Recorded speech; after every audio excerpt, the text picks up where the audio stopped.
ये है कराची की नसीब बिरयानी, जो टंडो आदम में इनकी अभी नई शॉप खुली थी। तो जैसे मुझे पता लगा, मैंने अपनी गाड़ी निकाली और मैं निकल पड़ा टंडो आदम की तरफ, क्योंकि मेरे साथ उस्ताद महबूब भी थे जो कि उन्हें कराची जाना था। तो मैंने कहा पहले बिरयानी टेस्ट कर लेते हैं, उसके बाद जाना। तो फाइनली हमारी बिरयानी पहुंच चुकी थी। तो मैं बिरयानी में बूटियां तलाश कर रहा था। खैर थोड़ी मेहनत करने के बाद मुझे भी एक बूटी अच्छी खासी मिल गई। तो मैंने देखा उस्ताद महबूब तो बूटी ठोस रहा है, क्योंकि उसे बूटियां तलाश करने का 20 साल का तजुर्बा है। खैर हमने रायता भी मंगवा लिया था। तो फिर मैंने बिरयानी टेस्ट की। तो माशाल्लाह बिरयानी का जायका बड़ा ही कमाल का था। आप लोग भी अगर टंडो आदम के रिहायशी हैं तो ये बिरयानी जरूर ट्राई करें। खैर बिरयानी तो हमने खा ली, लेकिन अब बारी थी बिल देने की। तो उस्ताद को मैंने कहा बिल आपने देना है। उस्ताद ने कहा मैं तो मेहमान हूं, मैं बिल क्यों दूंगा। तो मैंने उस्ताद को कहा पिछले दिनों में मैं कराची आया था, आप मुझसे नहीं मिले थे, तो ये उसका जुर्माना है कि आज बिल आपने देना है बिरयानी का। खैर उस्ताद बड़ी दिल के मालिक है, उन्होंने बिल दे दिया, क्योंकि मैंने ऐसा यूरिया दिया था कि उस्ताद बिल देने के बगैर रह ही नहीं सकते थे।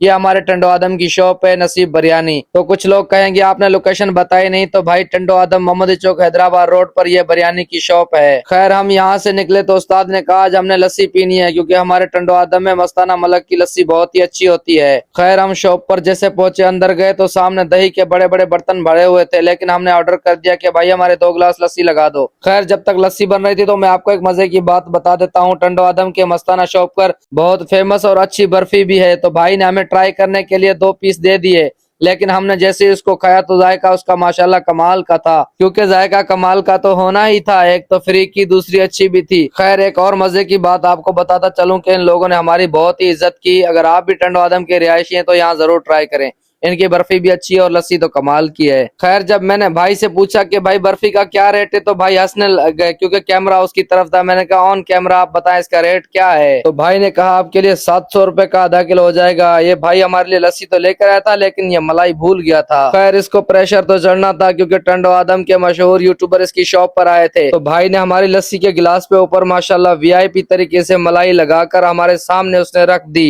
खैर लस्सी के ऊपर तगड़ी मलाई देख के उस्ताद के मुंह में से पानी आ गया और उसने फौरन लस्सी ट्राई की। तो माशाल्लाह जायका उसका तो कमाल का था। जब उस्ताद ने लस्सी ट्राई की तो मुझे यकीन नहीं हो रहा था कि अच्छी है कि नहीं है, लेकिन मैंने खुद ट्राई की तो माशाल्लाह बहुत ही जायका कमाल का था। खैर अब आपने इतना व्लॉग को देखा है तो आगे भी जरूर देखें, बहुत ही मजा आने वाला है। जिस लोगों ने हमारे चैनल को सब्सक्राइब नहीं किया जल्दी से सब्सक्राइब करें। तो अब आप बोलेंगे लस्सी का बिल भी उस्ताद ने दिया था, तो भाई लस्सी का बिल मैंने दिया था, उस्ताद ने वहां से बर्फी ली थी, उसके पैसे निकाल रहा था। फिर टंडो आदम से फ्री होकर अब हम अपने गांव मिट्टो को सो आ गए, क्योंकि यहाँ से एक बस जाएगी, उस्ताद उसी बस पे कराची जाएगा। थोड़ा इंतजार करने के बाद बस आ गई और उस्ताद उसी बस पर बैठकर कराची के लिए रवाना हो गए। उस्ताद ने कहा इस व्लॉग को यही एंड करना, तो मैंने भी इस व्लॉग का यही एंड कर दिया। अल्लाह हाफिज।